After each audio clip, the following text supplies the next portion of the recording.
Warning, this video contains opinions, some of which you may not agree on. If you can't handle that, leave. Also, this video spoils every Spider-Man movie, except for Brand New Day.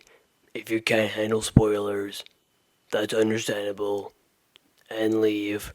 Now, without further Scooby-Dooby-Doo, let's start the video. Spider-Man is, without a question, my favorite superhero of all time. I've been a massive fan of Spider-Man for a very long time, almost 10 years. In fact, I saw Far From Home in theaters. I was 9 then.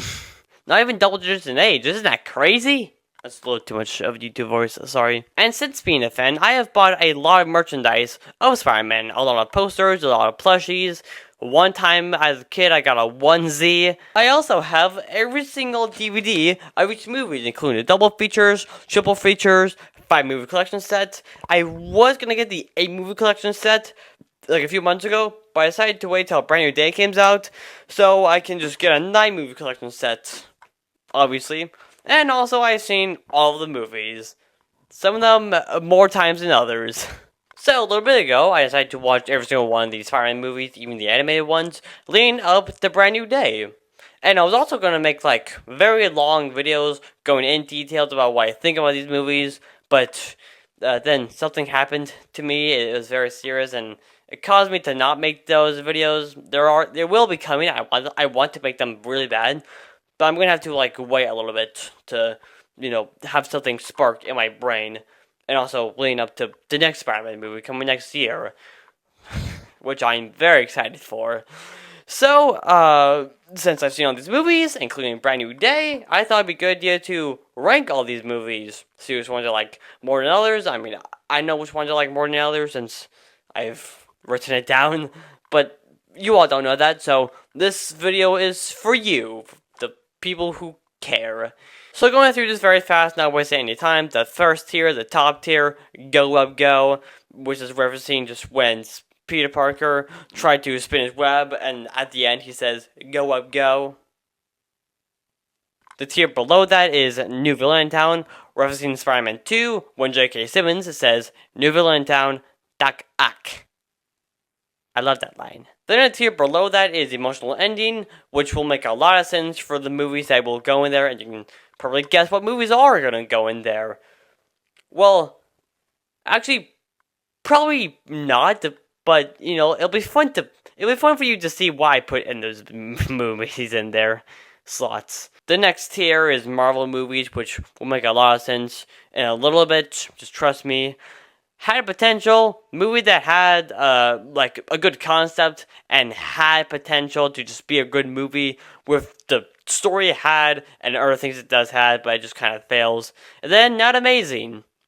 That tier speaks for itself. So, not wasting any more time with the intro, let's get started by talking about the very first movie in this lineup, Spider-Man, 2002, directed by Sam Raimi.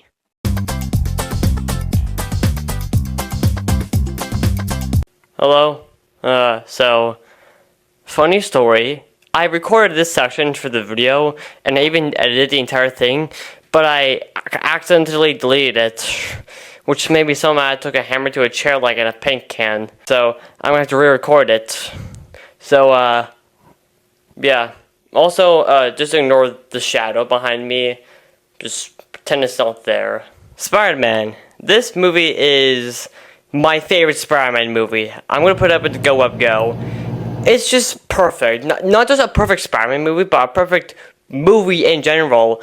First of all, the cast is amazing. Tobey Maguire does a great job as Spider-Man. Curtis Dust, I think that's how you say her name. I could be getting it wrong. I'm sorry if I did. She does a great job playing MJ/Mary Jane/Mary Jane Watson.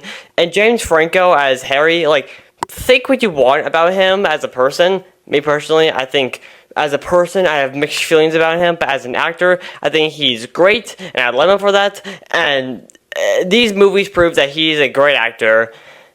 And also, 127 hours, but right now we're talking about these movies. Harry, he's just played so well, and he's such a really good character. And I also really like kind of like Harry's own story in like this trilogy, where at the end of this movie, he ends off by hating Spider-Man, and then in the second movie, he starts hating Peter before figuring out that Peter is Spider-Man, and then at the end, he tries to kill Peter Spider-Man, but then finds out the truth, and then saves Peter, and then dies for that. It's all very nice and sweet, and I just love his story, even though it is rocky in some areas, mainly with one movie. But still, really good story told in the trilogy. Aunt May, Uncle Ben, they're played greatly. I love these characters so much. They're so sweet and nice, and I just enjoy watching them. And also, they're on screen for like a perfect amount of time. They're not on screen for a certain amount of time. They're not on screen for a very short amount of time. Their on-screen presence is just is perfect. Not too long, not too short. Which is something that it seems like every other Spider-Man movie that isn't the trilogy kind of seems to struggle with. We will get to that, trust me. But of course, you can't talk about this movie without talking about Willem Dafoe as Norman Osborn. Willem Dafoe is one of my favorite actors, and this movie, it shows that he is this fantastic actor. He has to play two characters, a father and a goblin, the Green Goblin, one of my favorite villains in all of Spider-Man. He sometimes has to play them in the same scene, and he's just great. He has such a charm to the character where you just really like him, even though, he is, not a good person. He doesn't care much for his son as he does with, science and his work. He cares more for Peter than his own son because he's more like him. But Willem Dafoe just plays the character with such charm and likability where you like him, and you feel sad when he dies. And also Bruce Campbell, he's in this movie. He's a cameo. The wrestler match director, microphone guy, gives Spider-Man his name in a very fun way, and it's very cool. He also cameos in every single one of these movies, which is very fun. Just like Stan Lee. But, not as... I was gonna say not as important to, the movies, but he's Ash from Evil Dead.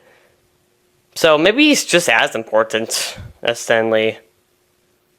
Just some food for thought. The writing and directing is great. Sam Raimi obviously directed this movie, so you get some really cool Sam Raimi shots. The camera work is great. The action is so fun to watch. A lot of it is done practically, which is very cool. With also some CGI thrown in there, which I will get to in the next section.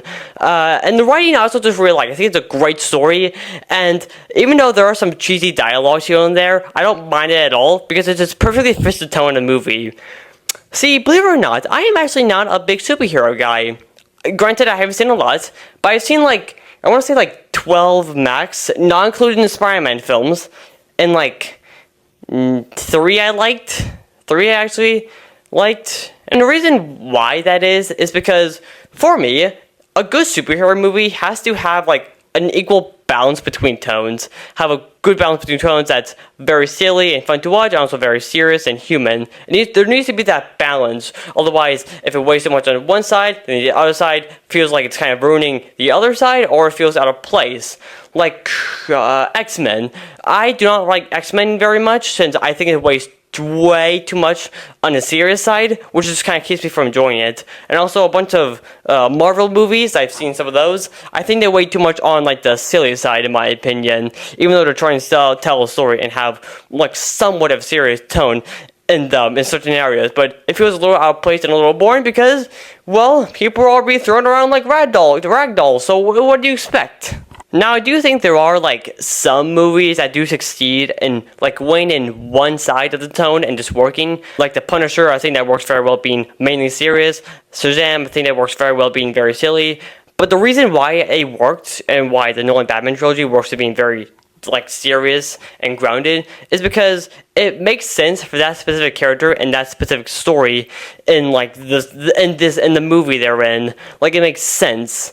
And for this movie, having a perfect balance between silly and fun, but also very serious and human, makes a lot of sense for this character, and they pull it off spectacularly. You have scenes with exploding buildings, there's action, there's fighting, and it's all super fun and awesome and cool to watch. But there's also scenes Peter and MJ just talking about their plans for the future and just talking and just talking. It's not setting up for a joke. It doesn't end with a joke that's unfunny, and no one is pointing out how corny this is because there's no need to. Like, when was the last time you've seen like just a normal dialogue scene that doesn't have like a joke in it, like the sentence after? I'll tell you, not much nowadays, but this movie does it. And sure, there are jokes in this dialogue scene, but all of it feels very natural. It doesn't feel very forced. Looking at you, Marvel. In fact, I'm gonna say it right now. I think the scene in this movie that gives like a perfect example of being very fun to watch, while also being really good, like writing wise, to like the story and also just to the character, the cage fight scene. That scene is so fun to watch. I never had not have fun watching it. It was just entertaining till the end. But also, and from like a writing standpoint, it's really smart and clever because Peter is using his powers irresponsibly. He's not supposed to be using it for that. He's using it for the wrong purpose. Just like a few minutes before this, Uncle Ben told him with great power comes great responsibility, and he's not using his powers responsibly. That sucks. Plus, he just threw his words right in his face like the jerk. And also, this, like, after this cage fight, it leads to Uncle Ben getting shot because of some, like, money disputes. Peter letting Colonel go, he feels bad. It's very, like, good writing-wise, but it's also just a very fun scene to watch in general. I still have fun watching this. And that's kind of, like, the same thing, like, the same feeling I have with everything in this movie. It still feels the same as the first time I watched it. There is a lot of things in the movie that you can say has aged, but there are just so many things that still age super well, and I still enjoy. I still laugh at a bunch of the jokes. I still flinch up a little bit when I watch the Spider Bite. I still feel so sad watching Uncle Ben die and Norman Osborn die. Like, this movie still hits for me, and it always continues to hit every time I watch it. On this latest rewatch, I was smiling the entire time. I was having so much fun. I love this movie. It is just absolutely perfect. I don't think anything can top it. I personally think it's the best Spider-Man film. Although, there are my opinions, and there are a lot of people who think otherwise. In fact, there are a lot of people who think that Spider-Man 2 is the best Spider-Man film. Spider-Man 2.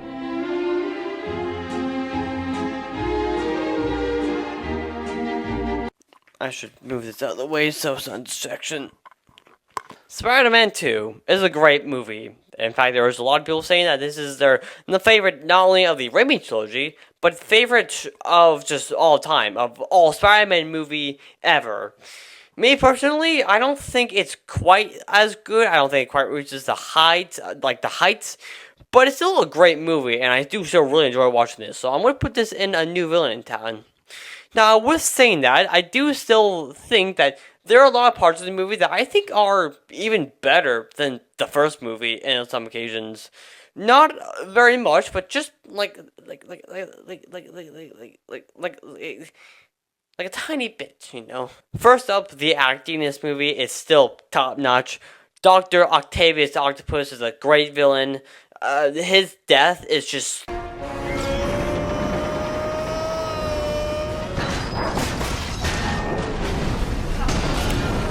work of art. Obviously, Toby and James are still doing really great in their roles. MJ, if you think about it, this is kind of a movie where MJ is just at her best. She gets hired in this play, and she did not get fired at all. She did not get any, like, certain bad reviews. This is her at her best, and it's very cool to see. What's also cool to see is that May, she's still here. Awesome. I forgot to mention J.K. Simmons in my last section. I know, I hate myself too for that. And also, I know he has a name in the movie, but I'm just going to call him J.K. Simmons, because I know that's the actor's name, but I just like it a lot more. J.K. Simmons is just hilarious. He plays that role perfectly. He played it like it was meant to be his role. And he's just extremely funny in almost every single line. And in this movie, he has even more lines and more screen times, which means he's even more funny than the last movie, which is awesome. And the last thing I want to say, acting-wise, is the owner of the building that Peter stays in. That guy has so much personality and story to him without even saying to him. Just taking one look at this guy, I can tell you where he was born, how he was born, his personality when I was a kid, how he's going to die, the reason why he bought this building, and the reasons why he's going to sell this building, and the exact date and time. This guy has so much personality to him, so much story to him, without even saying a word about his backstory, or even doing much. He's also pretty funny in some cases. The story that this movie decides to tell, with Spider-Man becoming less like Spider-Man and more like Peter Parker, I think that story in this movie is great. And the CGI, I even though I think the CGI in the first movie is definitely noticeable and it's not great, I didn't mind that at all, because I think it still fits in that perfect balance of silly and serious. Because since this movie is obviously having fun, it's trying to be silly in a lot of cases, having fight scenes that have noticeable CGI makes the fight scenes a lot more fun. So I didn't mind that at all. But man, has it improved and gotten a lot better in this sequel. The fight scenes in this movie are great with Doc Ock and Spider-Man. Those two clashing with each other are really fun to watch. And while I don't think this movie quite has as many, like, iconic or great moments as there was in the first movie, there's still a bunch in here, and they're really great. Obviously, like, Peter stopping the train, that will live on in history. Obviously, like, Doc Ock dying, and also this scene of Peter talking to Aunt May about how it was actually his fault that Uncle Ben died. And that scene on this rewatch nearly made me cry. But I didn't, because there's only one movie in this in the Spider-Man movie collection set that I've had that did make me cry, and it's not the one you expect. And lastly, I think the ending was really good. I don't think it was perfect, but it was definitely a really good ending to end off this movie. Now, as sad as it is for me to say, I do have, like, a few kind of small negatives I have with this movie. First of all, I think it moves a little too slow. Now, I understand why it kind of has the pacing that it does with this specific story, and this is also a little bit kind of like a my taste thing for how I like certain, like, my Spider-Man movies to be, but I do think it is, like, a little bit slow, and I do think it is definitely the most, like, forgettable of these movies. Not like forgettable, like, I don't remember it. I definitely absolutely do remember a lot of parts from this movie, but again, for my taste, I think this has, like, the scenes in this movie that I least remember, or that I get mixed up with kind of the most. Also, this character, I don't know her name, to be honest, but I think she is the most just forgettable character in this entire trilogy. I am not a big fan of her. She's not really very funny, in my opinion, and she has just, like, no personality to her. Like, there is a scene where she walks into Peter's room as if he wants to eat chocolate cake. They both eat chocolate cake, and then she says, as she's about to leave, that, "Oh yeah, somebody called you." You could have had, like, just her coming in saying, "Hey, someone's trying to call you. I have someone, like, on the line. If that's for Peter, it's from, like, Aunt May. She needs help." Because that scene doesn't really even show us a lot about, like, this character, or more of just her personality, really, at all. And lastly, I never liked, like, this scene with Peter talking to Uncle Ben and, like, the white boy thing. I understand why it's there and its importance, but I just never exactly liked that scene in that movie. So yeah, great movie, a movie that everyone loves and everyone likes. Now, saying that, let's get on to this movie. Oh boy, I have thoughts about this movie.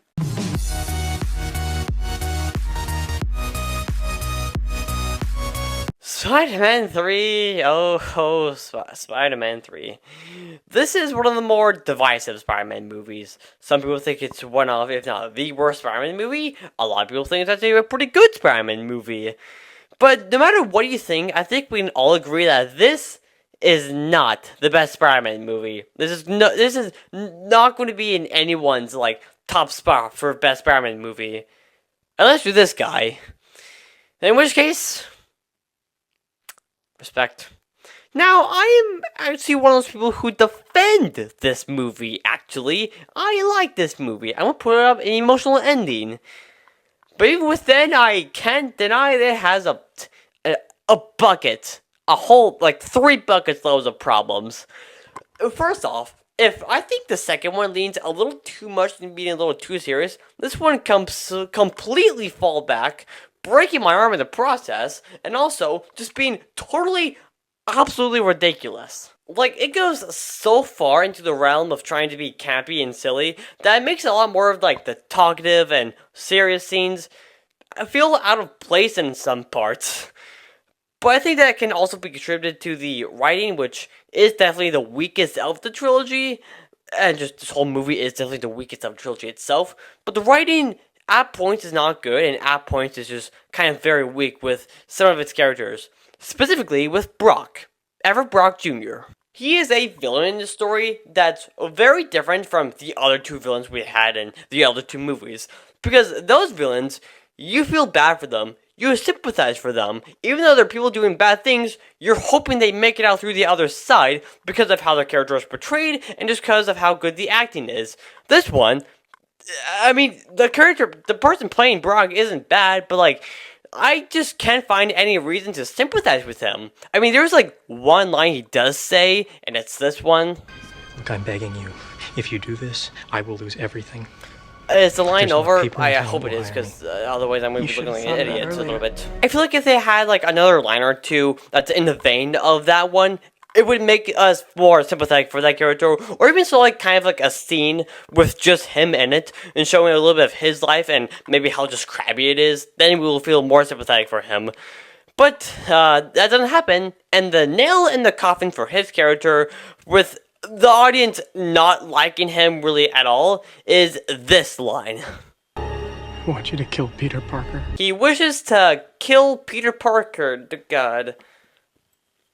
Oh my. Like, if they had changed this line, like, if they had just changed this line out to something different, like, please have mercy on me, that would have been better. Or just any line that's just not that one. Like, I wouldn't even think it's a bad line. Like, if they wanted to make a character that's like, you wouldn't want to root for and that you don't want to sympathize with, I think that would make sense. He's clearly a bad guy, but like, I don't want to sympathize with him. He's not a good guy. He's a bad person. Now, to be fair, the studio did force Sam Raimi to include Venom in his movie for fan service stuff, is what they said. And also, they did have multiple writers compared to the other two movies, so that would kind of explain why Brock's character isn't handled the best, in my opinion. But still, you could have, like, it could have still been better in general. Harry is a very mixed character for me, because even though, like I said before, I think his ending in this movie is great, the entirety of it, like, leading up to his ending, I think is very rocky. Which is something I can say for like the entirety of the movie. It's just kind of a very rocky beginning, middle, and satisfying ending, which I'll get to in a second. But Harry specifically, like, him getting like memory loss after trying to kill Peter, I don't know whether I think it was a good idea and I like it, or if it was a dumb idea and it was unnecessary. But what I can tell you with full confidence that I do think is pretty dumb is when Harry gets his memories back from touching the magic spirit mirror. That was kind of silly and dumb in the first movie, and it's kind of the same thing here, but even a little worse. And also, Gwen Stacy is okay. I think she's just an okay character. Not great, not bad. She's acted well, does her role in the movie, and that's it. She's okay.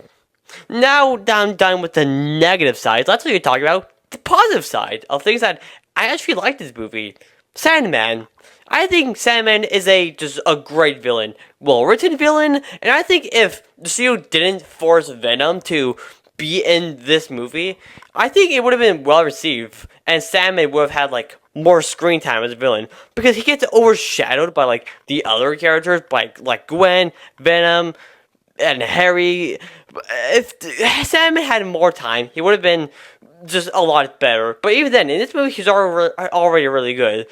The Sandman element where he turns into a sand monster is really cool. Like that, like scene of him like becoming like from him being sand, from a close up of sand to him becoming human. That is art. That is beautiful. I love that so much. And I also really like his backstory of kind of like, he was falsely accused of shooting Ben after it was his partner accidentally making him shoot Ben. I think his connection to killing Uncle Ben was very smart, and I like that. And I actually really like when kind of like the symbiotes takes over Peter and he starts acting more rude, even if it does turn into Bully Maguire. Peter's fight with Harry, the second one, I think is also just done very well. Not just like in like the fight side of things, but also in like the fact that Peter is engaged in a fight with his own friend, which is very sad to see. And although, like everything else in this movie, this storyline is a little rocky, I still like the connection and the little story with Peter and MJ in this movie. But what really saves this movie for me is the ending. The ending of this movie, like the last 5 to 10 minutes, makes this Marvel movies tier into emotional endings tier. First, starting with Sandman, like after the battle such, the battle which is okay. I think the whole battle is just kind of an okay fight. But then, like, starting with Sandman, of him explaining his backstory to Peter, and saying his reasons for doing so to Peter. He didn't mean to cause all this mess. He just wanted to get money to help his sick, dying child, not expecting Peter to forgive him, and then Peter does forgive him as he just flies away. That scene already has me emotional. And then we get to this scene with Peter and Harry reconnecting their friendship, talking for the final time as Harry dies in Peter's arms. I, no joke, cry every single time I see that scene. From when I was a kid to my latest rewatch, I cry every single time I see that scene. It is just so sad, and it's also just such a perfect end to Harry's story. And then we have, like, the last very end thing, where Peter and MJ reconnect. But they're going to take it slower. They're going to reconnect their relationship and just take it much slower and get it back together, as explained in No Way Home, which was something Aunt May said. Aunt May's in this one. She's good. Like, I am not ashamed or embarrassed to say that I cry every single time I watch Spider-Man 3. This movie, like, without the ending, it would have been like a 3-star, but now this is a 3.5 stars for me. This movie, a lot of problems indeed, but that ending makes me cry every single time I watch it, and I just have to give it props for that. I cannot, it gets a 0.5 star extra point for just making me do that. So yeah, emotional ending tier. I like this movie a lot. I'm one of the defenders. And I just still really enjoyed that movie, even if it has a buttload of problems. And also, let me say really quick before moving on, seeing that footage of the Vulture fighting kind of Spider-Man in Spider-Man 4, it makes me really curious and actually want to see Spider-Man 4 even more. Even though I don't think we need it, even though I think that Spider-Man 3 perfectly wraps up the trilogy, I'm still really wondering and curious what a Spider-Man 4 would have been like. And I'm not the only one. I know I'm not the only one. But speaking of the only one, I know I'm doing great with these transitions. Time for an opinion that I think I'm the only one to actually have. About this movie. This bad movie.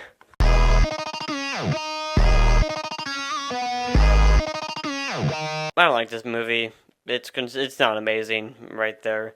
It is easily my least favorite Spider-Man movie. Now let me just say this right now, because I know there are going to be people thinking about this and also thinking about typings in the comments.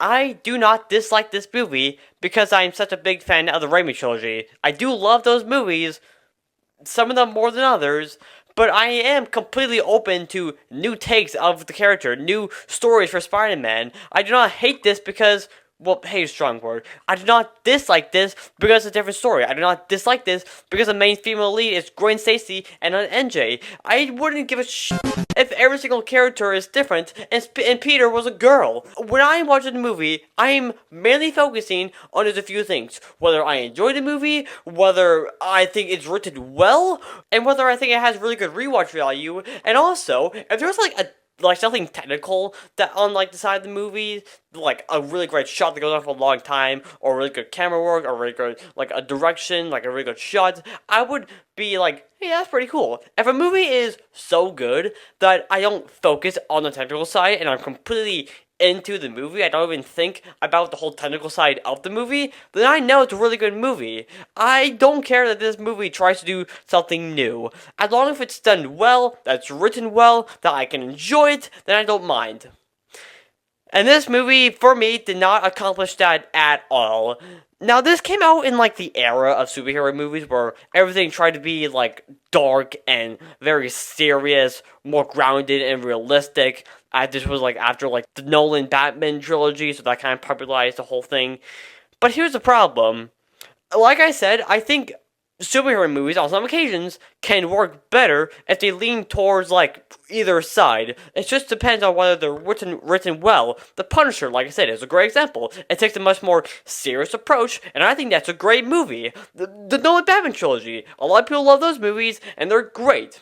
But the reason why they're great, and the reason why that serious tone works, is because it makes sense and it fits that specific character and that specific story they're telling in that movie. So when you try to take that tone of being like very serious and grounded to something like Spider-Man, which in my opinion I think is kind of known for being very silly and very fun and having a perfect balance between serious and fun, it doesn't quite work. And this movie, to me, proves it. But before we talk about the negatives with this movie, I do want to talk about the positives, which is not so much positives, but just kind of like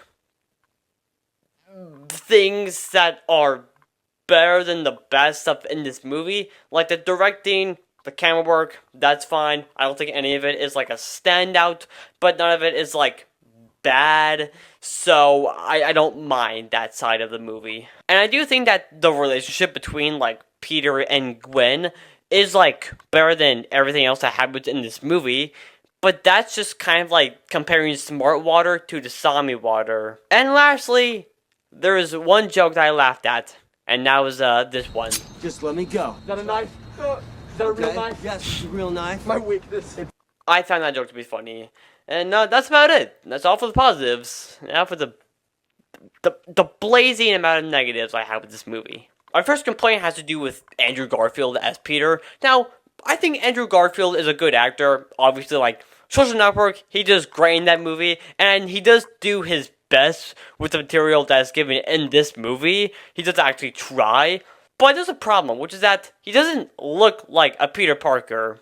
And this is a complaint that I have as well with the Robert Downey Jr. Sherlock Holmes movie, which is that the main leads are good, but just in my opinion, they don't fit the exact character that I have in mind for those characters. Robert Downey Jr. doesn't fit the Sherlock Holmes I have in my mind, and Peter doesn't fit the Peter Parker I have in my mind.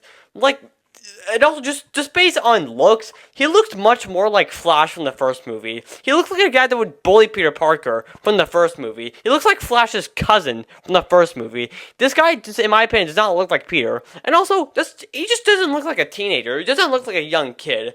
And hey, since we're talking about Peter, how about we talk about Flash and his character? Or his lack of character. They did not even try with this character. Like, he does a little more in this movie, which I do appreciate that they want to do more, but the problem is, if you want to have him be more of a character, he has to be written well, and sadly, the script is not a very good script. In fact, I would even say it's kind of a bad script. They did not try. He shows up in, like, 4 scenes, I'm pretty sure, in the movie. First time, obviously, like, just kind of bullying Peter, and then the second time, he's being cartoonishly evil outside, and then the third scene, he's, like, being kind of made fun of by Peter with, like, the basketball scene. The 4th scene, he's feeling bad for Peter because Uncle Ben died. And then the 5th scene, I was wrong, it's actually the 5th scene. At the end of the movie, he's his best friend, his best bud in the whole wide world. What? Uncle Ben himself is fine, like him and Aunt May, they're perfectly fine. I don't have much to say about them. Well, I do, but that's for later. Right now, we're going to talk about Uncle Ben's co-worker, Dr. Connors. Which, oh my gosh, he is so bland. He has one personality throughout the entire movie. One characteristic that defines him. And that is science, like genetics, lizard stuff, growing back his arm. Every single time he's on screen, he talks about science stuff. Even when, like, Peter's at his house and they talk about his father for a little bit, the conversation shifts towards just science stuff. He has one personality, and that's it, which leaves him just extremely bland. The only other time we, like, see him have, like, a different type of personality is near the end where he saves Peter from falling. But even that doesn't really make any sense with just his personality being serious, and also just a little bit ago, him trying to kill Peter. And that leads me to my biggest complaint of this movie. Because the writing in this movie is bad. It is very poorly written. I don't know if they spent like 2 weeks writing the script. It sure felt like it, because this movie is not written well at all. Like Uncle Ben's death, I think from beginning, middle to end, it is handled very, very poorly. From like Peter in the shop trying to buy something, but he doesn't have the correct amount of change. But then the robber robs the guy, and Peter decides not to try to stop him, and just doesn't do anything. Like, that whole scene, let me talk about that. In the first 2000 Spider-Man's movie, Peter lets the criminal go after robbing something. And honestly, that's a bad thing. That's a bad thing. You shouldn't have done that. You should have just stopped him. But at least in that situation, you can understand, like, to an extent, why he did that. He was promised money, he worked for money, be it very kind of unfairly with using his powers irresponsibly, and he didn't get that money. He felt like he got scammed, so he let the criminal go to get revenge. But, like, you understand to an extent why he did that, but you also know that that was a bad thing for him to do, so it's like a 50-50 split. This movie, Peter is just being petty because he doesn't have the correct amount of money to pay for something, and the store owner, well, being kind of rude, is just doing his job. If you don't have the correct amount of money to pay for something, you do not have the correct amount of money to pay for something. That's not a him problem, that's a you problem. He's not being scammed, he's not being lied to, he's just facing the reality of not having the correct amount of money to pay for something, which is life, which makes this scene, which Peter decides not to stop the criminal, makes him even more petty, because the store owner didn't do anything wrong to deserve this. He was just doing his job. I don't see this guy, I don't watch this scene and think, oh yeah, he's doing a bad thing, but I understand to a little bit why he did do that. No, he's just being petty, and I don't like petty people at all. So because of Peter's pettiness, the robber now starts to leave, and that leads to Uncle Ben trying to stop the robber, which leads to Uncle Ben getting shot. And this is the moment where the writers want you to feel sad for Uncle Ben's death, but I am more so just confused and baffled by the way that Uncle Ben tries to stop the robber than actually wanting to feel sad. Let me put you in a situation. Let's say you're an old person, you're very slow, you can't really do a lot, and there's a robber running at you with a gun. What would you do? Well, let me give you a hint. You don't grab the f***ing gun that's in the robber's hands. Uncle Ben does that, and that lets him getting shot. It's funny how this movie tries to be, like, more realistic and serious when no sane person is going to grab the gun in the robber's hands. That's going to let them to get shot, which is what happens here. I am not going to feel sad ever watching this scene, because I'm always going to be confused, like, why did he reach for that gun in the first place? And then, Peter finds him, gets at it, and then turns into a vigilante, using his powers to try and, like, hunt the guy down. And well, I usually that has potential to be interesting, hunting a certain guy down and hunting down kind of anyone that looks like him so he can get revenge. The problem with this is that it ends without saying anything. Like, there's a reason why it ends. Peter wants to stop hunting down a certain person, now so he uses powers for, like, good.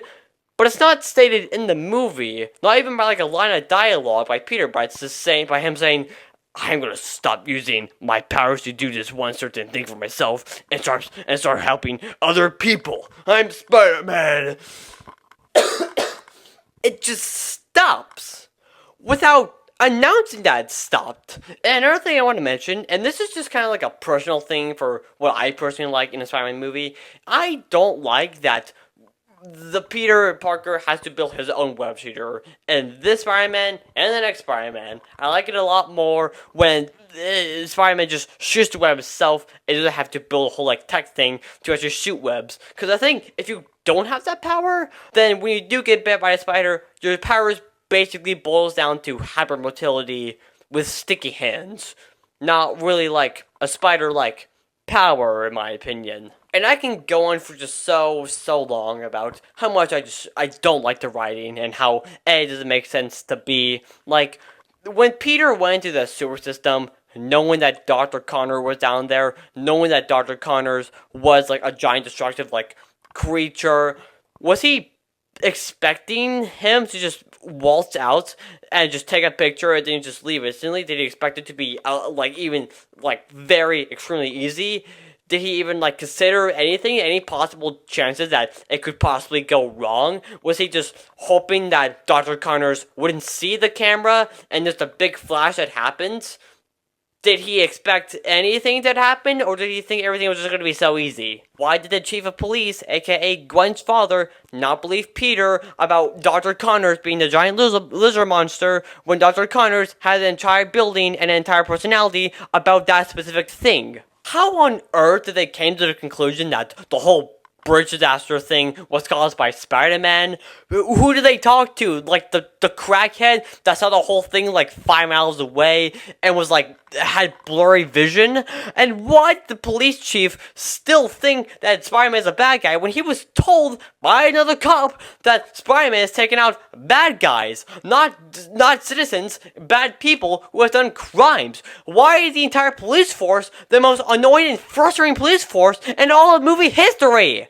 And even with all these flaws, even with it being very poorly written and just being bad in other aspects of the movie, it's just uninteresting. It's boring. It's just empty. Like, if this movie was, like, worse than I was talking about, then it would have been like, well, it is pretty bad, but at least it was kind of fun to watch. The problem with this movie that it has a lot of flaws, but it's also just very uninteresting. Like, it's so empty. I get nothing out of this movie. I get bored at times watching this movie. I don't like it. And as I said previously, it is easily my least favorite Spider-Man film. Not amazing. Easy tier. But, you know what's a Spider-Man movie that is pretty bad, but I actually think is not as bad as the first one, and is actually good in some areas? Amazing Spider-Man 2.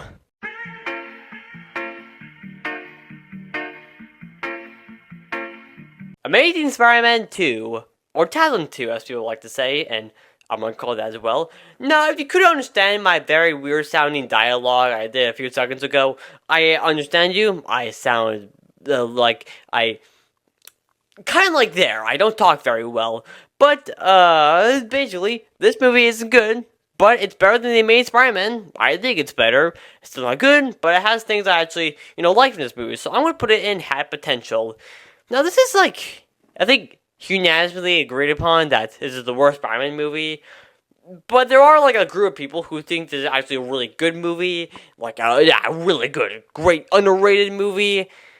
And I just don't know why. What do you fans of this movie see in this movie that makes it like good? I mean, there's good parts, but like not a good movie. First of all, the villains.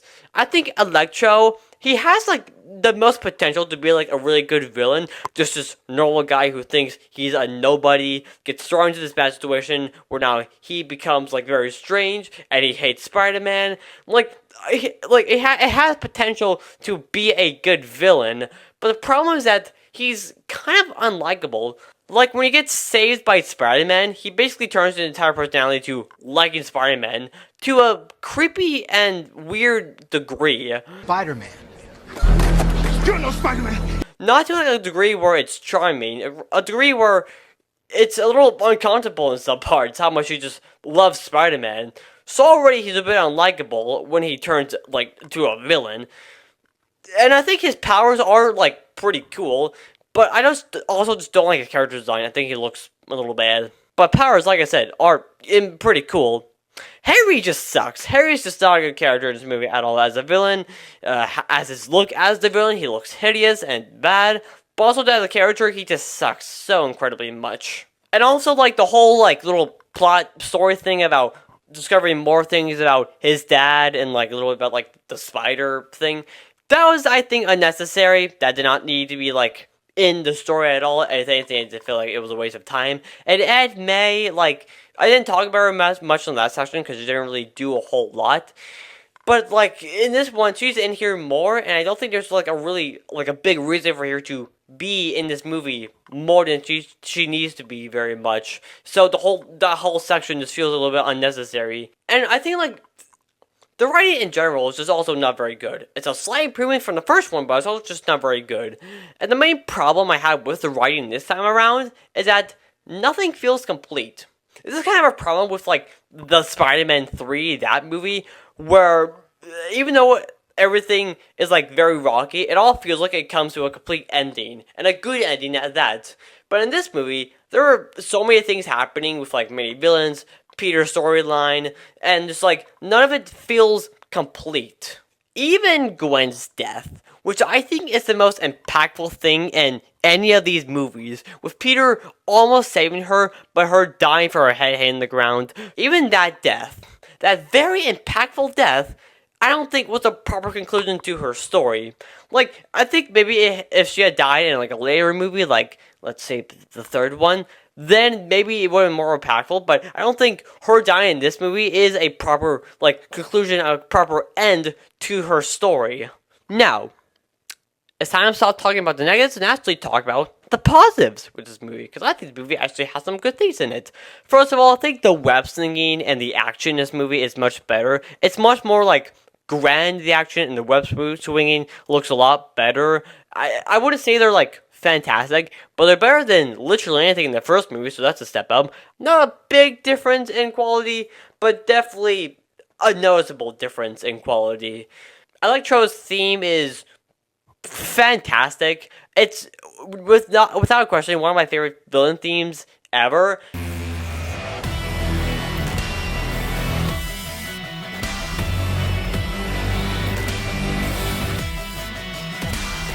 It's so confusing why this amazing theme is in this movie. It's really good for literally no reason.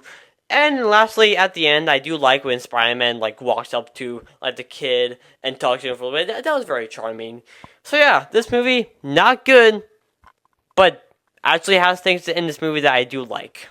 It's not completely terrible. Although I still don't understand the glazer of this movie. I don't have a good transition to the next movie, so Homecoming. Before I begin this, like, talking about this movie, I should say that I'm not really connected with the, like, Marvel Spider-Man movies. I've seen, like, the Raimi trilogy at least 20 times, and I still love them so much. The many Spider-Man movies, I've seen them, like, 3 times. With the Marvel movies, I've seen, like, Far From Home twice, one of which was in theaters. And I've seen Far From Home once, and that too was in theaters. And this movie, I have not seen before. I watched this for the first time, like, a few weeks ago. So that was the first time watch. I'm just not really connected with these movies, which you'll see later as I talk about them. So I just want to get that out of the way. When I rewatch this movie, there's, like, a chance I might like it more, and a chance I might like it less. So here are just kind of my first impressions of this movie. First off, I think Tom Holland is really good at this movie. He's not my favorite Peter Parker, but I think he, like, embodies the, like, teenage Peter Parker. This is the best. And I really like his, like, dynamic with Robert Downey Jr. Those two talking were my favorite scenes of the entire movie. And it's kind of it for, like, the positives, really much. Pretty much, like, most of, like, of the stuff in this movie, I say is just kind of okay, like with the characters. Like, Flash, I think he's okay. He's much more, like, a pacifist jerk, but I think that doesn't make sense for today, because you don't see many fights today in modern times. So I think it does make sense for him to be, like, a pacifist jerk rather than, like, a physical jerk. I think Happy is an okay character. I think Vulture is an okay enough character. He's not a great villain, but he serves his purpose. Aunt May, we don't really get enough of her very much in this movie, so she's to be honest. The characters I liked the least in this movie were honestly Michelle and Ned. Ned, I just never found him to be funny. I don't think he is a very funny character. And this is something I want to bring up really quick. With Marvel movies, they have like this style of like writing, telling jokes that just does not work for me. It just does not work for me at all. I don't find their jokes to be very funny. Although I will say that in this movie, I think that there were a couple jokes that did almost make me laugh. Ned, though, there's like one joke he did that almost made me laugh. The rest, I didn't find him to be like a very funny character. And Michelle, I find her to just kind of be unlikable. I don't find her to be like a good character. She just kind of seems very to be honest.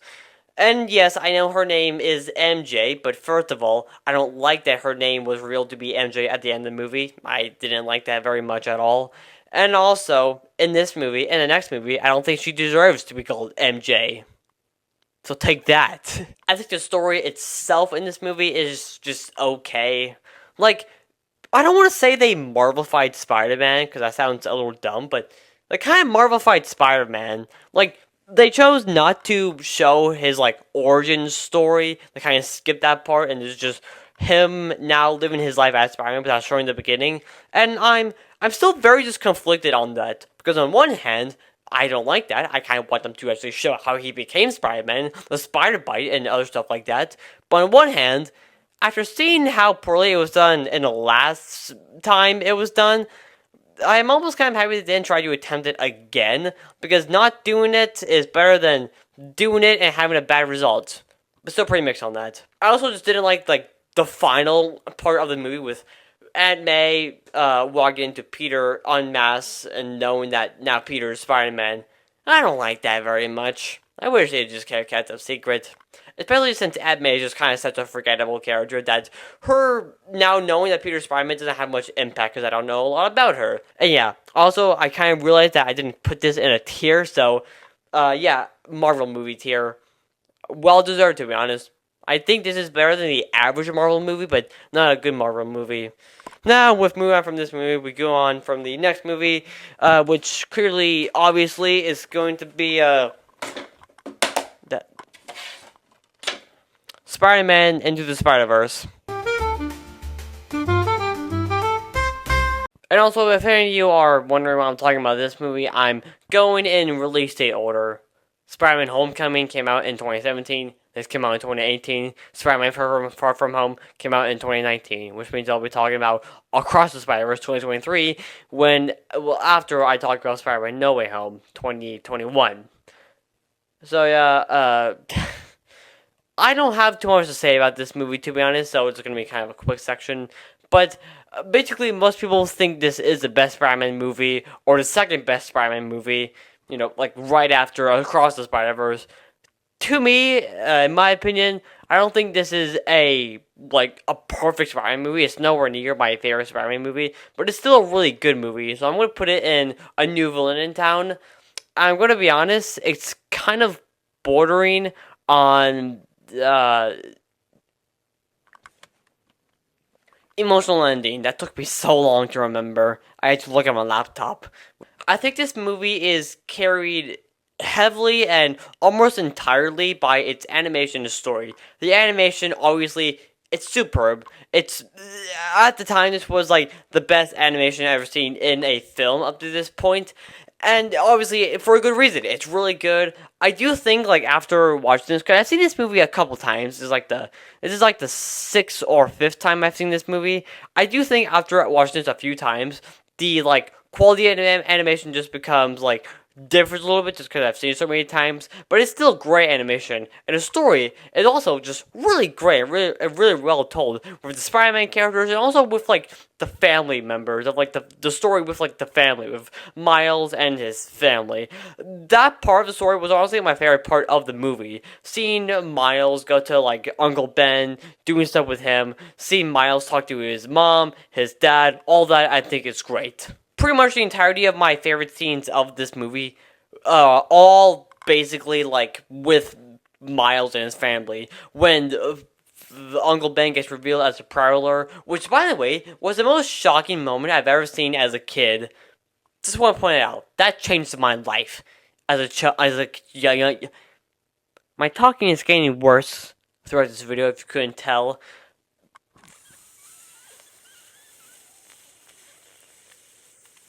That was the most shocking moment as a kid for me. And the scene where Miles is duct taped to a chair and can't talk, and Miles' dad, is talking to Miles, that scene made me emotional. I felt like crying in that scene. I didn't though. That is only reserved for Spider-Man 3, but did almost make me cry. It's really good and really, really well told. Also, Uncle Ben's death, very sad. But now with the negatives, with the complaints I have. First of all, there are a handful of jokes, and mainly one scene that I just never found to be funny or entertaining when I first saw it as a kid to right now in this rewatch. I just never liked those scenes just in general.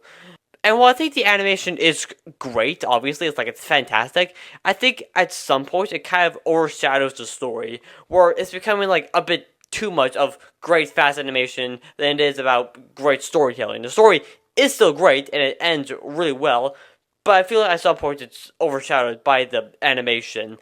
And lastly, since the sequel Across the Spider-Verse introduced like a new villain and a new story that could span across 2 movies, it makes this movie feels not like entirely, but like a little bit like filler. Like, you have to watch this movie to understand a bunch about Across the Spider-Verse, but when you do, most of the stuff I think still works, but there's definitely certain things in there that just go on for a little long with the knowledge now of watching Across the Spider-Verse and feels just a little bit like filler. That's a pretty minor complaint, to be honest, and doesn't affect my score too much, but it is something I wanted to mention. And last thing I want to say is that the villains are okay. I don't think they're great, but they serve the story well.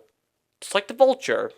So yeah, this is, I think, well-deserved in a low, new villain in town, bordering on emotional ending. Sorry. But hey, if you want to hear me talk more about a movie that's live action, then look no further to Spider-Man Far From Home!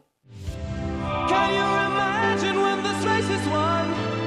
Now, when I was going to rewatch this, I was kind of excited because this was the very first Spider-Man movie that I saw in theaters. Now I've gone to see every Spider-Man movie from here to onwards in theaters, like No Way Home, Across the Spider-Verse, A Brand New Day in theaters. But this was the first one I saw in theaters. I saw it when I was 9, and I remember really liking it. And also, this DVD itself, my oldest brother, Austin, gave this to me the same year, and, it still looks pretty good. Obviously, it's some crumpled, stuff with the package, but it still looks good.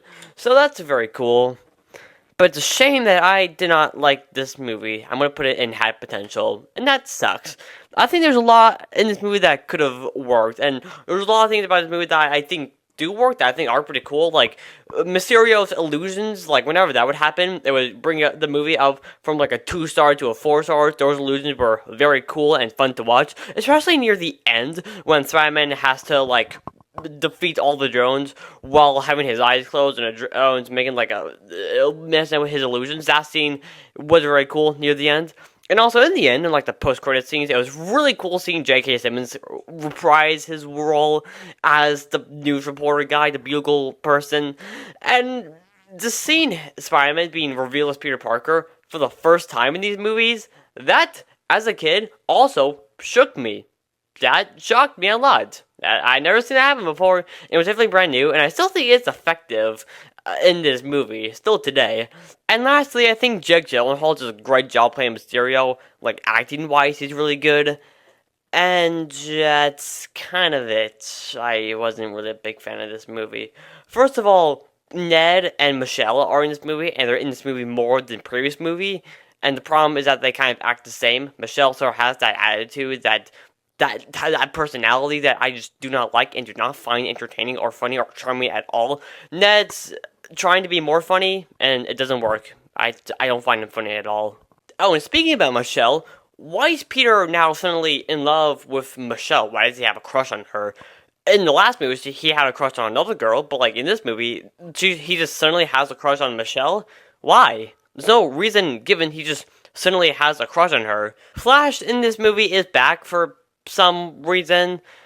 I don't know why. Like, it seems like the writers didn't know what to do with Flash, but they felt like an urge to bring him back just because Spider-Man or something like that. They made him an influencer that's whole purpose is trying to be funny, and he is not funny in this movie. Like, they did less with this character in this movie than in The Amazing Spider-Man, which I didn't know was, like, humanly possible, to be honest. But he's just not used well in this movie. He's pointless and just not funny. And that's the biggest issue with this movie for me. I've said it before that I'm not a big fan of the Marvel joke dialogue. And even though in like the Homecoming there was like a few times where I almost did laugh, but with this movie, every other line tries to be a joke. Like, this movie tries to be a comedy, but none of the jokes work. I didn't laugh a single time. I did not think that any of the jokes were funny. In fact, I thought some of them were predictable, to be honest. I guessed a joke before they happened. And so they were not even clever jokes, or even the creative jokes, to be honest. It's just not funny, which is a problem, because there's a lot of things in this movie that are, like, made a certain way, like, characters act a certain way to be funny, but they're not funny. I previously said Flash, but also the two teachers, their whole personality is just to be funny, but they're not funny. Ned's girlfriend, they're together to try to be funny together, but they're not funny. And also, I felt like a waste of time because they just broke out at the end, so it really did feel more pointless. And also that scene where Nick Fury enters, like, Peter's room to, like, talk, but they get interrupted, like, 3 times, so they had to, like, just go to a base. That was pointless and just not funny at all. Pretty much this entire movie I can just characterize as unfunny. I did not laugh or even think of laughing once. I also don't think they utilize the, like, far from home aspect very well. Like, they go to different places around the world. But I don't think that aspect of the movie was, like, utilized to its full potential, because we don't really see much of, like, these places. We see, like, a few things, but overall it's not too much to make these places feel, like, different from one another or just special in any way. So I don't know, I just feel like that was kind of like a missed opportunity in the movie. And Mysterio, like, I'm sure like he'll be a great villain in another movie, but in this movie I don't think he's just not really like hitting it for me.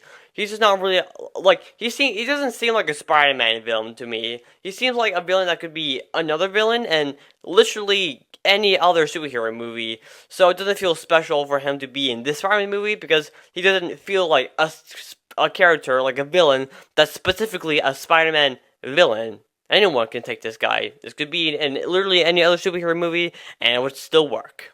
And lastly, I know there's like some Marvel stuff going on. The Blip, obviously. I haven't been keeping up with the Marvel movies, sue me, but I feel like I know what happened with like the Blip at the end of Infinity War and Endgame, with, like everyone, like half of the planet dying and then coming back to life like 5 years later. But I don't think that at all was also utilized very well in the movie. It doesn't have to be. It doesn't have to be like a focal point. But I feel like there could have been like something to actually like make that more of a problem. 'Cause it is like a big deal with like half of the population being gone for 5 years, then reappearing 5 years later, being the same. I feel like it could have been explored more, or just be talked about more. There are a few jokes, but 1, those jokes aren't funny, and 2, that's all they are, just kind of throwaway jokes. Other than that, pretty much everyone's life seems kind of the same after this like massive event that's apparently affected the whole world, or is affecting the whole world as of the timeline right now in this movie. So yeah, a sad, disappointing entry in this Spider-Man movie universe of the... Oh, also, how much of the movie do you think would have happened if Mysterio didn't receive Peter's glasses that he was given by Iron Man when he died? Just a thought.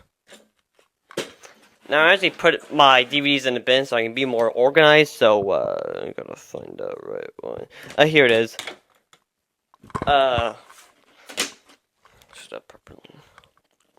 Spider-Man No Way Home.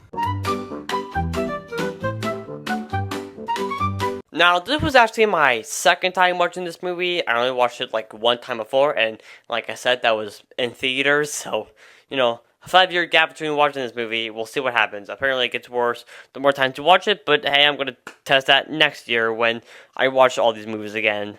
Hooray.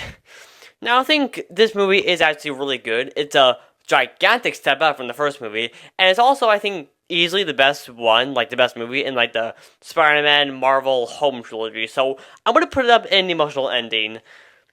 Now, first of all, the characters, Ned, Michelle, those characters I actually like in this movie. Ned isn't on screen very much, and when he does make a joke, some of them are actually pretty good. Not all of them, like majority of them don't work, but like, a handful of them I did think were actually pretty funny. And Michelle, she's actually likable in this one. She does have like one or two lines near the beginning where she still has that like rude attitude I don't like, but overall in this movie, she's actually likable. I enjoy watching her in this movie, and now she gets my blessing to be called MJ. So, you're welcome.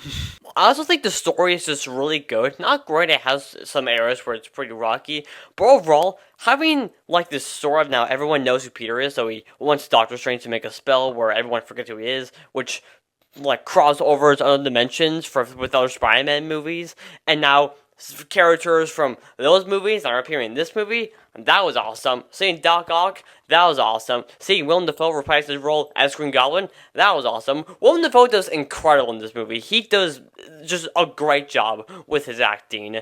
And also just seeing these characters again, seeing these actors reprise their role as like Doc Ock and even Electro, that was really cool to see, and I had a lot of fun with those. Except for Dr. Connors, mainly just because he didn't really have anything to do. The viruses, I guess, didn't know what to do with the giant lizard monster. So, indeed, like, the entirety of the movie where he is here, he is just either sitting in the magical box, sitting in the van, or participating in the final battle. And that's kind of it. He doesn't really do a whole lot. Which, I guess is kind of fitting for the most bland and forgettable villain in Spider-Man history. So, you know what? I don't mind that. And I think this movie does have, like, the best jokes of these movies. The majority of the jokes I did laugh at that I think were actually the best were mainly with all of the three Spider-Man people talking, Tobey Maguire, Tom Holland, Andrew Garfield, those people, with their interaction with each other, and also just kind of a few lines that Ned says to each of these Spider-Man people did get a laugh out of me, which was really cool. But also, it's also just really cool in general to see these characters return. I don't think I've been this happy to see Andrew Garfield as Spider-Man since ever. And Tobey Maguire is obviously just still great. Now, with the positives over, let's talk about a bit about the negatives. Even though I think this is the best one of the Home trilogy, it definitely has still a lot of problems. First of all, I find it hard to believe that Ned, of all people, would master how to open portals to other dimensions that quickly in like the span of like a few minutes. I don't know, maybe I missed something. Maybe I just didn't see the fact that maybe he was actually like a background character in Doctor Strange. That could be a possibility because I don't watch many Marvel movies, but still, like a few minutes, really? And he already knows how to do that? Sure, whatever. I also don't think this movie quite really gets like very interesting until Doc Ock shows up. Like, from the beginning to when Doc Ock shows up, the movie's like, okay. But then when Doc Ock does show up, then it becomes good. And then when Andrew Garfield and Tobey comes up, it becomes really good, I think. So I think you have to get through like 20, 30 minutes of movie before it actually gets good, in my opinion. Aunt May in this movie, when she says, with great power also comes great responsibility, and then she also dies, I don't think that was like quite emotionally impactful very much. It was sad. I think she had like the most to do in this movie, but it could have been just much better. I think if she had like more screen time or just more things to do in general in Homecoming and Far From Home, it would be more impactful, because in those two movies she has like 2 minutes of screen time combined at most. And like I said, she is in here for like the most amount of time. But I feel like it could have been just more impactful if we actually see her more in either of those movies, because it is a sad death, but I don't feel like so sad about it. It's just like, that sucks. And as I said, like, a couple times, I think the writing falls short in a few areas, and there are just sort of things I don't think worked very much at all. But those require me going, like, very in-depth, and if I had to do that, this section would be, like, 25 minutes long. So I'm just gonna say that not everything worked for me. And the final thing I want to say about this movie, which is a positive, is that kind of just the whole ending. Like, when Peter tells Doctor Strange that he actually does want everyone in the world to forget about him because of how much of a mess it created, and just Peter saying his final goodbyes to his friends, that didn't make me cry or very emotional, but I know it did for a lot of other people, and it's still a very sad moment. And then the last, 5 to 10 minutes, where Peter is just back in his life with no one knowing who he is at all. All they know is Spider-Man. I think that last stretch of time is very well done, and also new suit that we see at the end looks very, very cool. I was gonna show up more in Brand New Day, but I'm just gonna say it right now. That suit is the best looking suit we've had since the first one. Do I think it's better than the first one in the Raimi trilogy? I don't know. They're kind of, as of right now, kind of tight for me. So as of right now, I'm going to say I don't think so, but it's still a great suit. And yeah, that's pretty much it I have to say for this movie. Great movie. Well, I would say really good, solid movie. Best of the whole trilogy so far. But speaking of trilogies, we got to look at the second movie in a trilogy that is not a complete trilogy. It won't be complete until next year. I'm going to stop talking and just say Across the Spider-Verse. Spider-Man Across the Spider-Verse is, in my opinion, the movie that comes the closest to being as good as the Spider-Man 2002. So this is going to go and go up go. This movie is fantastic. The animation is somehow even better than the first one, which I didn't even know was even possible. The story this time around is also fantastic. I love that we get to follow Gwen a little bit more, seeing the first 5 to 10 minutes in her world, and then also a little bit at the end where we get to follow her character a lot more, which was just, I think, was a great idea. And seeing multiple Spider-Mans in this movie created a lot of funny jokes and also just a lot of funny gags, and also just made me very happy because I love Spider-Man. There was also a Dino Spider-Man, Cowboy Spider-Man, Cat Spider-Man, a cartoon Spider-Man, which got the biggest laugh out of me. Spot isn't my, favorite Spider-Man villain, but I do think he is one of my favorites, and also I think he is arguably one of the most, powerful Spider-Man villains. I mean, he can destroy entire universes now with his power, which is insane. And also, the whole backstory of the Spot is also just very interesting and very cool, of how he was meant to be bit by a spider, but it didn't. It was actually Miles. He is the problem. The problem, the thing that wasn't meant to happen. His universe now has to be destroyed, his dad has to die for the Canada event to happen. If it doesn't happen, then it all goes cattywampus and there's problems. I love that. I think that is great. Now, my complaints with this movie are very few and honestly very minor. First of all, I think there's a few too many scenes where it's just kind of mainly talking. I think that went on in a few scenes, just a little bit too long. The scene where Gwen is talking to her dad, and the background is I think the background animation is a little too distracting from the dialogue itself, which I'd rather focus on that. I don't know, the background animation for that on a few shots, I just think it's a little too distracting. And lastly, I don't like that it ends on a cliffhanger. But that's not really a problem with the movie. It's mainly just kind of what happens when you write a story that's longer than one movie, so you have to split it up into two. And I am very excited for Beyond Spider-Verse. Trust me, I'm going to see that in theaters day one. But yeah, this movie, a great movie, fantastic movie, one of the best Spider-Man movies. And speaking of one of the best Spider-Man movies, it's time for the final Spider-Man movie I'm going to talk about, which is, where did I put, oh, right here. Brand New Day. Spider-Man Brand New Day, the newest Spider-Man film, came out a few weeks ago in 2026 and has in 1 week grossed over $1 billion and will probably gross $2 billion in the next week, but hey, that's just a theory. Also, for any of you wondering why I'm in a different room now, that's a very good question. I think this movie, a lot of people are saying it's the best Spider-Man movie. I don't think it is the best Spider-Man movie, But what I can say for certain is that it is definitely the best Marvel Spider-Man movie. And I saw it in theaters, of course, like everyone is.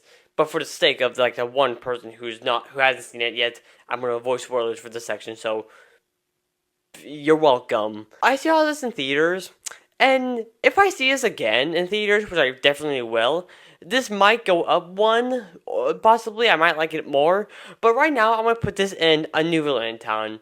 This is the best Live action. Spider-Man film I think we've gotten since Spider-Man 2. Now, is it better than Spider-Man 2? I don't know. I'm gonna have to like watch all the movies again to like recontextualize and think about it a little more in my head.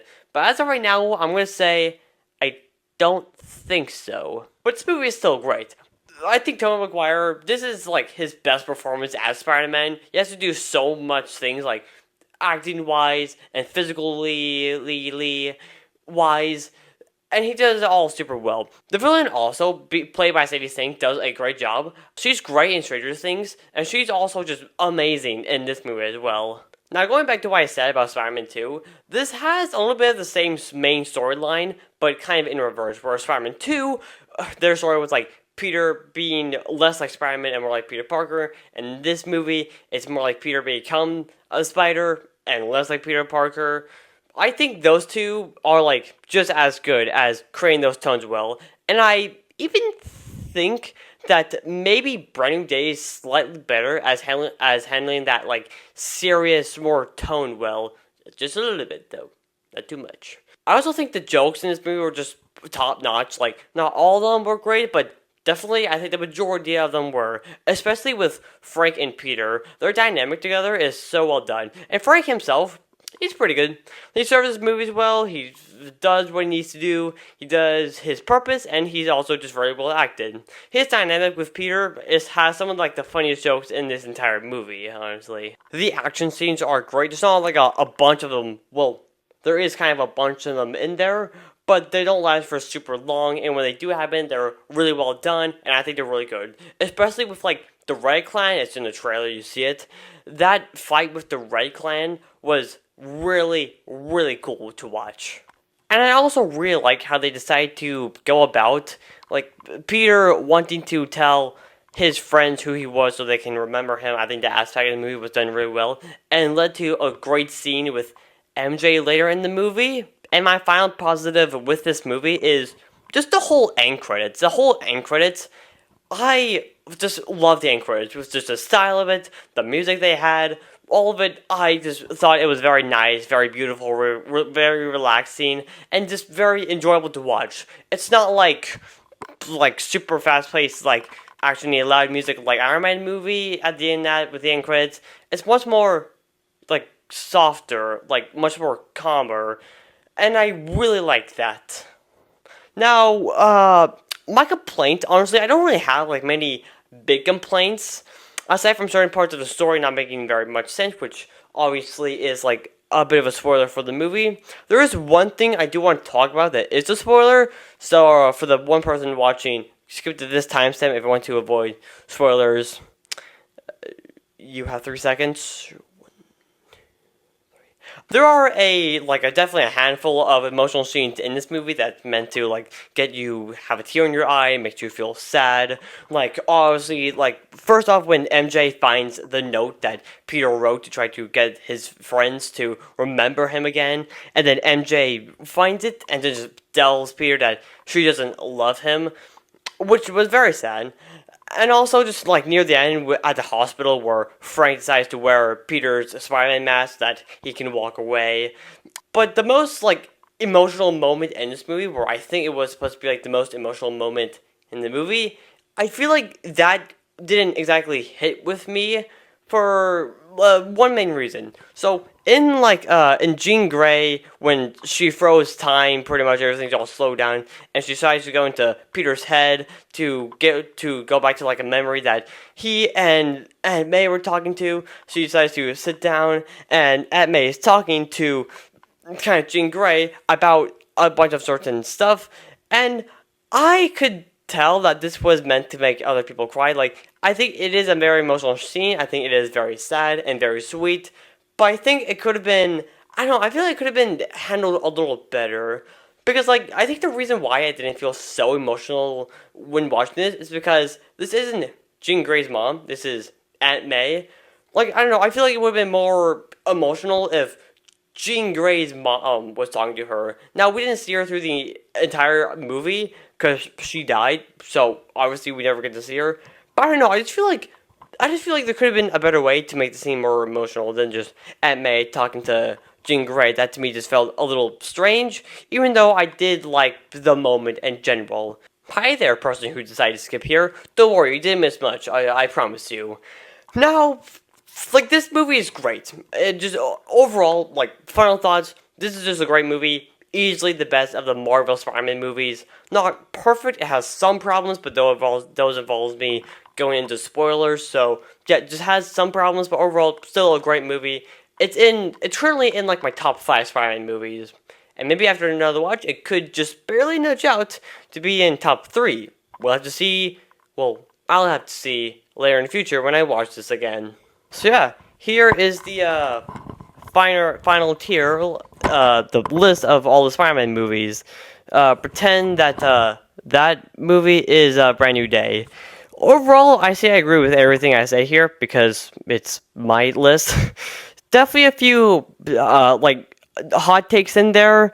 Some of things here that people may not agree with, but hey, I didn't say they were facts, I said they were my opinions. And my opinions are my opinions, and if you disagree with them or think my opinions are wrong, then I have to ask, why are you on the internet in the first place? I hope you all really enjoyed watching. It was definitely a fun video to make. I love Spider-Man so much. He's been my favorite Spider-Man. He's been my favorite superhero, and just my favorite movie in general. Like, if you go on my Letterboxd, that is, like, literally my #1 movie, because I think that movie's just perfect. I love these movies, some of them more than others, of course. But yeah, this was a really fun time rewatching all these movies and then seeing this movie in theaters. By the way, I saw that movie in 3D. And I will say, next time I do see this movie, I will not be seeing it in 3D. That was like the first 3D movie that I've seen since Incredibles 2. Yeah, I saw Incredibles 2 in theaters while watching 3D with those 3D glasses. And through the entire time I was watching that movie, I wasn't even, like, watching that movie. I was just, like, taking my glasses on and off the entire time and just going, whoa. Because I was, like, that movie came out in 2018, so I would have been, like, 8 when I saw that movie, probably. I hope you all really liked this video. I definitely enjoyed making it. Have a good day, have a good night, and goodbye, Spider-Man! Go up, go!